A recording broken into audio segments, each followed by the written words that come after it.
That is pure poetry right there. That is written, I guess, by Shakespeare. Hello, welcome or welcome back to Classics with a Quirk, where we talk about contemporary and luxury designer items and brands with a touch of silliness. If this is the kind of content you find interesting, please do like this video and subscribe for more of it. Thank you. Hello, baby. There's no closed door, so you can't bang your little body against it. I think everybody has probably made an impulse purchase or two in their time. I know I certainly have, and that's kind of what I wanted to talk about today. Specifically, I wanted to talk about my luxury impulse purchases and whether or not any of them were regrets. Some of the items I'm going to be talking about today were not at all regrets, and I'm very happy and pleased to have them in my collection, but there are definitely items that I'm going to be mentioning here that I think I would call regrets. And then there are some items that kind of fall a little bit in the middle. Especially when we're talking about luxury items, we're talking about things that generally cost a lot of money. And so I think it's kind of important once in a while to take a step back and look at what I purchased, why I've been purchasing it, and whether or not something I bought was a regret. Sometimes it means that I want to sell the item on, but ultimately what this does is it also lets me kind of reframe and regroup and think about what I'm purchasing and kind of why I'm purchasing it. Why did I make this impulse purchase? What about this item made me want to buy it so much that I didn't really think about it in the way that I generally do with my purchases? Sometimes I even overthink my purchases. So when something is an impulse, it tends to be like very unusual for me. And so sometimes I think it's nice to take a step back and go, why? What about this item drew me in so much that I didn't think, I didn't hesitate, I just bought it? The first items I want to talk about, and there are two, they're kind of in the same category for me, are the LV 2021 Christmas animations that I bought last year. I bought the zippy coin purse and I bought the mini pochette. Both were in the design of Vivian on the roller coaster going, whee! And I thought that they were so cute. And the thing about these is that they weren't technically an impulse buy because I did see them in store and then go home and then think about them and think about them a lot and think about them over and over again. But when I purchased them, it still kind of felt like an impulse. I wasn't actually able to purchase them in store because they did sell, so I stalked the website for a while. They both became available and I purchased them both. And it felt like an impulse when I was doing it. Kind of in the way that I think buying online from Louis Vuitton feels like to a lot of people, is that you don't necessarily know when something is going to be in stock or not, and so you're kind of just like checking feverishly all the time. And then if something goes in stock, you only have like 32 seconds to think about it, so you're just like, yes, buy in cart, and so it feels very impulsive and kind of stressful actually. I don't super appreciate how Louis Vuitton like makes that happen sometimes. There's a lot more stuff available on the website now, but generally like buying on Louis Vuitton website sometimes feels like a stressful situation. And so when I bought these items, it was kind of like, oh, they're available, add them to cart, buy them, cool, great, I did it, yeah. And it felt very of the moment, spur of the moment, even though I'd been thinking about these pieces for quite some time, like at least a couple of weeks. I don't know if that's quite some time, but it's at least a couple of weeks, and that's more than, 32 seconds. And so the thing about these pieces though, is that I did like them very much, and I wanted to use them, and I just kind of never did. I found out through purchasing the zippy coin in that animation print that the zippy coin purse just doesn't work for me as a wallet. I don't really like the layout. I don't like how the cards don't really fit in it properly, and I just didn't like using it. And so I tried a couple of times and it never worked out. And so I kind of just completely discarded the idea of using the zippy coin purse as a wallet, and that was really what I bought it for, so it's kind of pointless to have. And then the mini pochette, I liked it a lot, but I didn't really feel the need to own it once I owned it. I like looking at it and I like looking at pictures of it, but having it in my possession, I was kind of like, this is nice, but I don't have to own this anymore. And so I decided to part ways with them both. I actually ended up trading them into Rebag for site credit and then using that site credit towards making a different purchase. And I took a slight loss on the zippy coin purse, but I made a gain in the mini pochette because those are always in like demand. And so it kind of evened out. I basically just made my money back for those two pieces. And I was fine with that. I was pretty content. And so I decided, do I think that those were a luxury regret? And I would say no. I did like them and I did enjoy owning them. I wouldn't say that I was disappointed that I couldn't use a zippy coin. I was a little bit, but ultimately I was just like, it's nice. And nice was kind of all I had to say about those two items. And so selling them on, like I got my money back, so it's not like I made a huge loss, so that wasn't really a regret either. I got to own them, I got to look at them, and that was kind of enough for me. And then I moved them along, and that was kind of it. It wasn't really a regret at all. It was just sort of like, now I'm done. The next impulse purchase I want to talk to you about is one that I actually still own to show you, and that is this. This is the Chanel 21K flap card holder, also from 2021, in the beautiful iridescent pink. I mean, look at that. I think that this is such a beautiful, beautiful colorway. In the silver hardware, you do see that I still have the card in the back because I have never used this.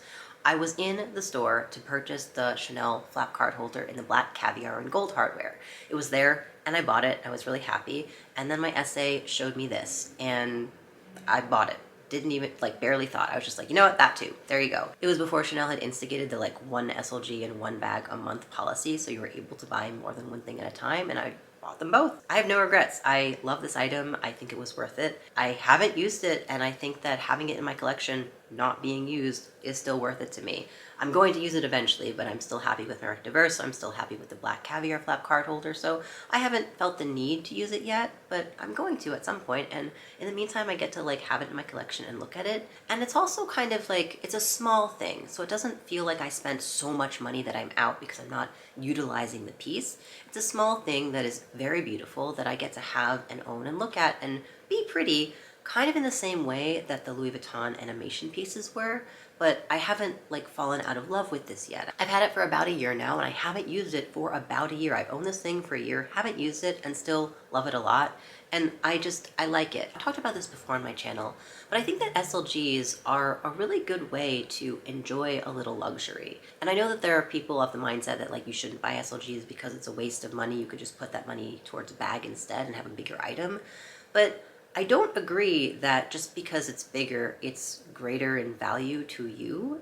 You know, that I don't agree with that. I think that value is perceived, and a person might enjoy having a small thing that doesn't even cost as much as a bag, and be able to look at it and enjoy it in the same way that they could enjoy a bag. I do have multiple SLGs. I have a modest but decently sized SLG collection. Those two things kind of contradict. I don't have a huge SLG collection, but I have more than like 3 SLGs. So it's not too big, but it's not too small.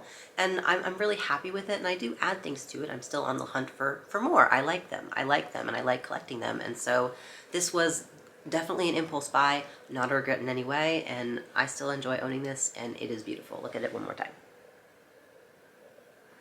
Okay, moving on.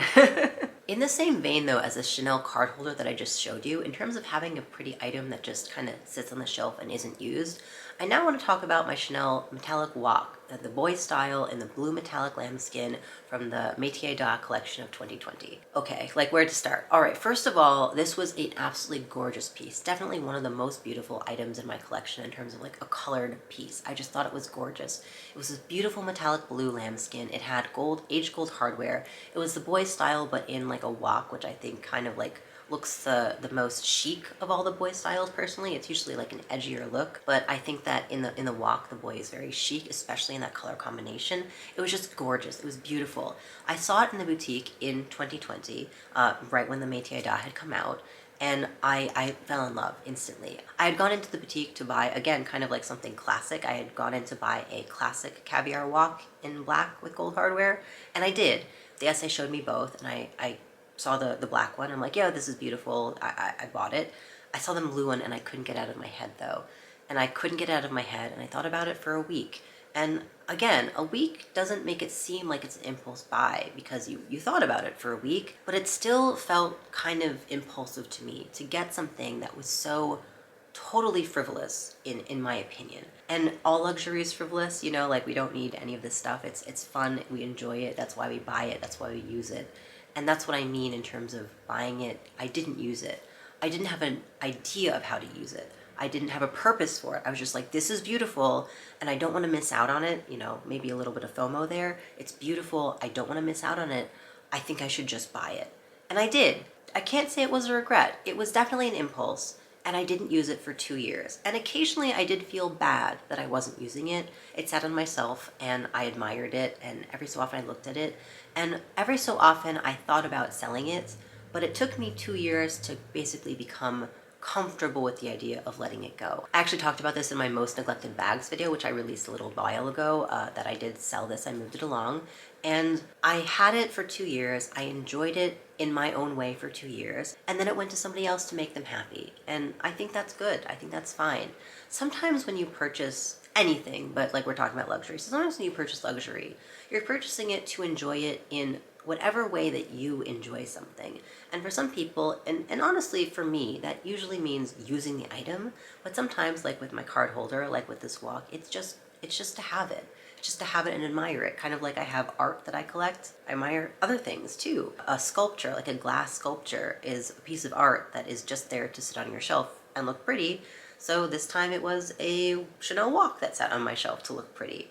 Had it for 2 years, and yeah, then I was comfortable with passing it along, kind of like with the Louis Vuitton Christmas animations. I reached a point in my life where I'm just like, you know what?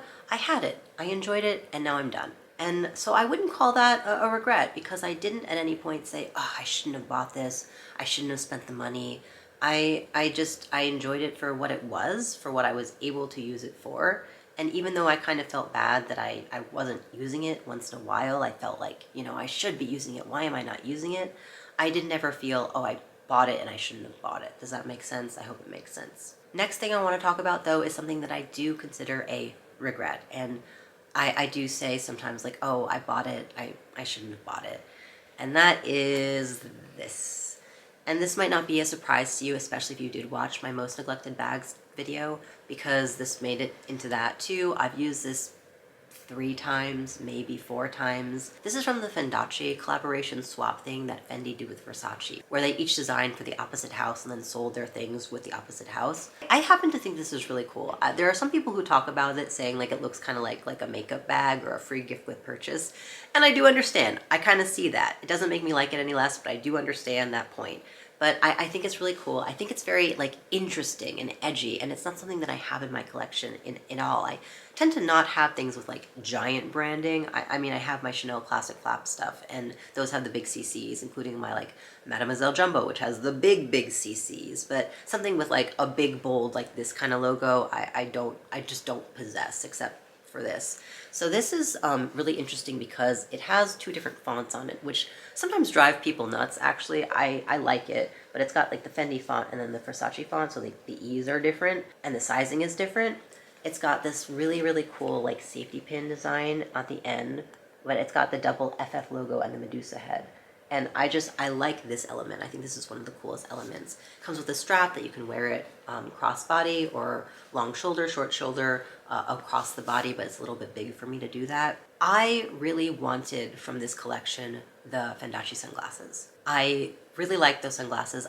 I love the safety pin detail with the double FF logo with the dual branding. Like this is what I liked the most.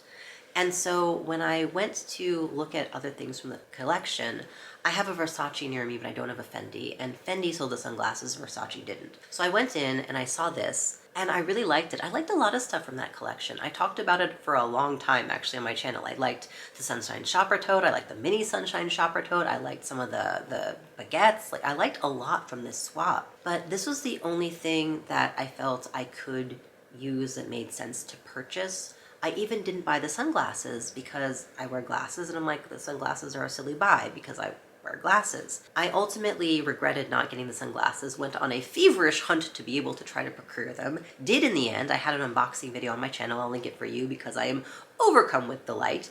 And I really like those. They are definitely not an impulse buy. They were definitely not a luxury regret. I love those sunglasses. They're so fun.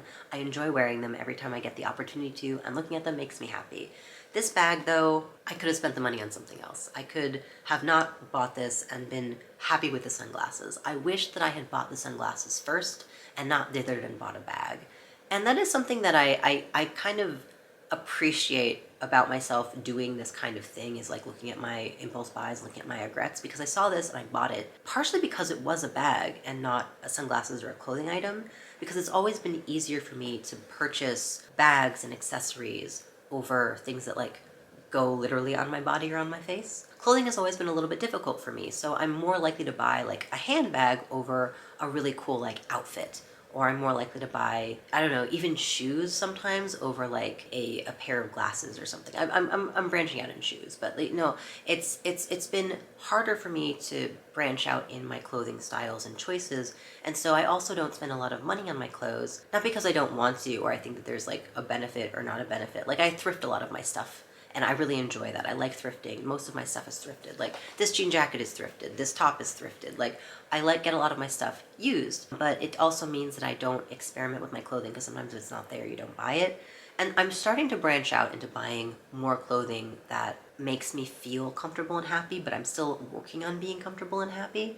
And so I bought this partially because it was a bag, and I like bags and I use bags and I wear them, and I didn't think I would use the sunglasses or that I would be comfortable with them.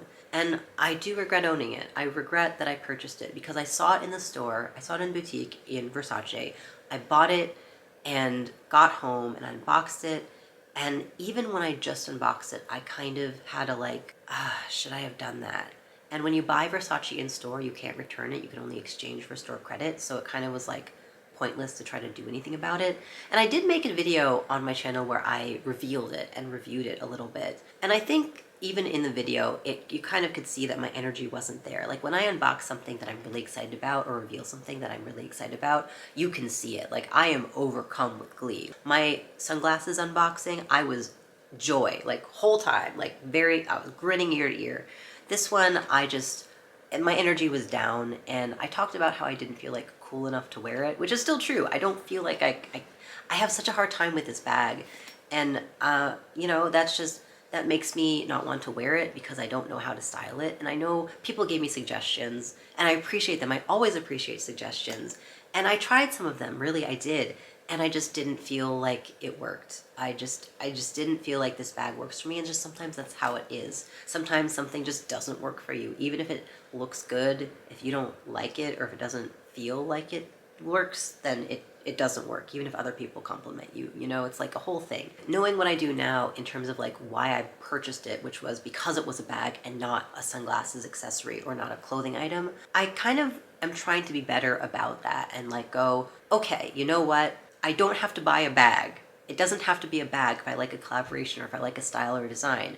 I have a lot of bags that I really enjoy and I love, and I don't need to add more for the sake of adding a bag or for the sake of getting a piece of a collection, you know? Like sometimes a brand will come out with a really cool collection, like Louis Vuitton comes out with a collection, or Chanel does, or Versace or something, a really cool design collection, and I really like it and I want to own something from it. It doesn't have to be a bag. It doesn't have to be a handbag. Work on trying to broaden your horizons a little bit. And so that was just a good lesson to learn. It was kind of an expensive lesson to learn, and I kind of regret that I had to spend the money to learn this lesson, but at least I did. I've toyed actually recently with selling it. I would not get my money back, like in any way, shape, or form, because these items did not hold their value. It was not even a popular swap collaboration. I almost don't like know if it's worth selling it as opposed to just keeping it and like trying to use it once in a while, but I'll see. The last item, however, is one that I'm very excited to share with you because it was an impulse buy, like absolutely, utterly an impulse, and I have not regretted it for a second. I was so over the moon when I unboxed this. Everybody who watched the video of me unboxing this item, or revealing the item, were like, this was delightful. I was giggling the whole time. I was smiling with you. You were so silly and so happy, like the joy shone through the screen. And that is, coming to no surprise, this bag. This is my Delvaux in the Le Humeur style, my Delvaux Brillant bag, and it is a beautiful, beautiful piece. It is constructed amazingly well. It is gorgeous. I love this. This was a dream bag for me in the same way that something is not expected to be achieved sometimes. Like, this wasn't even a wish list bag, it was just a dream bag. Like, this wasn't a bag that I went, oh yeah, I'll own it one day. It was oh, I really like this bag a lot, and it is amazing, but I'm never gonna have it. I mean, I'll link the unboxing video for you because it's a fun one. I'm so silly in it, but like delightfully so in my personal opinion. But this bag is a discontinued style of this style of bag. So how many times can I say bag? Too many times, I guess. The strap is different. So the strap in the current style of this Brillant bag attaches to the handles, and this goes through the flap underneath, and I like that better, and this was discontinued in 2017 or something like that. 2019, 2017. Anyway, it's not sold anymore. It's not sold anymore. So even if I could have gotten this particular style in the Le Humeur style, which says Ceci n'est pas une Delvaux, this is not a Delvaux, which is a take on the Marguerite painting of Ceci n'est pas une pipe, this is not a pipe, and it's part of the Surrealist movement, and it is delightful, and it has a play on words, and it has language in it, and I love that so much. I didn't think I was going to ever buy it, and it popped up on Fashion File one day, and I saw it, and I basically was just like, and then I bought it. That's the story. That's what happened. I had maybe 20 seconds of like, what do I do? What do I do? I guess I'm buying a bag then. I suppose that's just what's happening today. And then I did. And you know what? Since I bought this, I've bought other things since then, and I've enjoyed browsing for other things, but I mean, most of the things I've bought were things that I already have been looking at for a while. Like I recently unboxed 2 bags that I bought from Japan. I'll link that video for you. I bought a Cabas Meso, Louis Vuitton Cabas Meso, and a Salvatore Ferragamo tote. Both of those items I have had on my wish list for months, and I bought them after this, but I haven't bought new things after this. Does that make sense? Like, I haven't had a different thing on my wish list. There are still things that I kind of would like at some point to add to my collection, but since I purchased this, I haven't been like, oh, you know, a new thing is coming out that I really want. I haven't coveted anything in the same way that I used to, I guess. I don't know if I'm getting my point across very well. It's just like this bag made me so happy. I bought it several months ago. It's still making me so happy. I took this with me to Italy because I said, you know what, I'm going to Italy. I might as well take the Marguerite Brillant bag, and then I did. I had a blast. I had a blast carrying it. It makes me happy every time I do. It just let you know, that's part of why I buy these things. This was expensive, you know? All of the stuff that I talk about is expensive, and I think this was worth it to me. This is one of the stars of my collection. It's beautiful craftsmanship. It's like a gorgeous piece. Like, just, I could wax poetic about it. And I just, you know, like, okay, I'm still waxing poetic, but like the fact that it's not even just the Brillant, but that is the like humor edition with these words on it. You know, ceci n'est pas un Delvaux. This is not a Delvaux. This is not a pipe. I love language so much. I am a writer.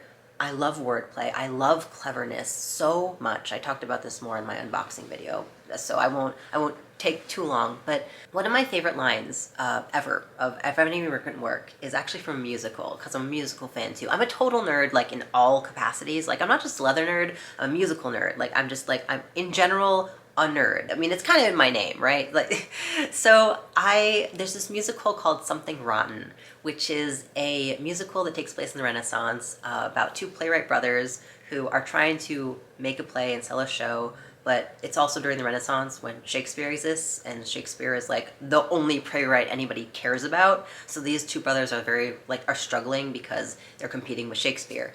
And the entire play is about how like one of the brothers like hates Shakespeare so much, and Shakespeare's the antagonist, and it's just very funny.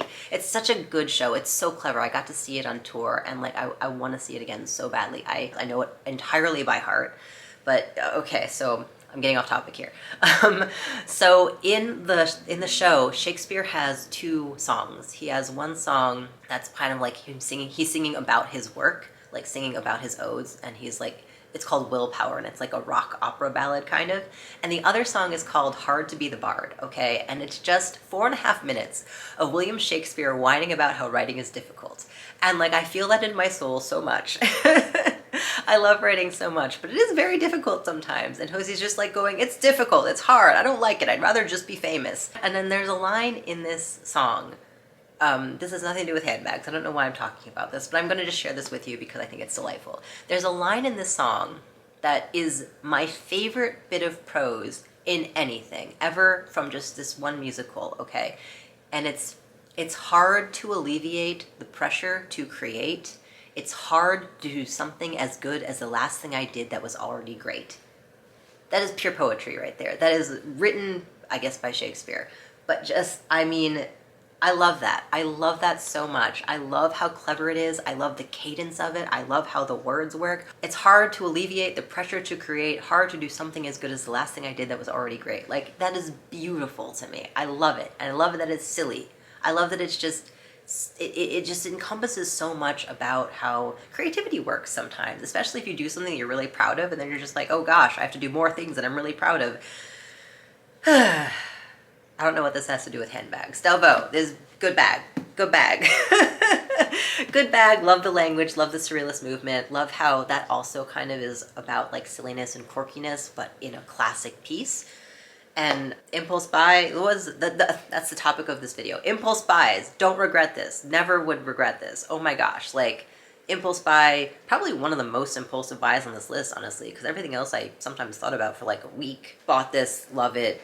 You know, I think I'm gonna stop talking now. I'm gonna stop talking. So that's the end of my video. I hope that you enjoyed. I'd love to hear your thoughts about what I talked about. If you've ever purchased something impulsively, I'd love for you to share. Like, did you still like it after you bought it? Do you kind of regret it now? Like, please, let's talk about it. Let's continue this conversation. Feel free to comment on anything else I discussed today, including my absolute ridiculous love for musicals and prose, I suppose, because I went off on such a tangent there. I hope that's fine.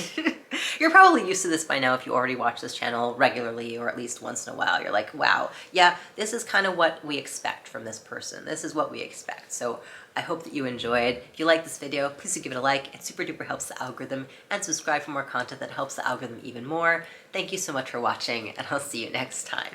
Bye.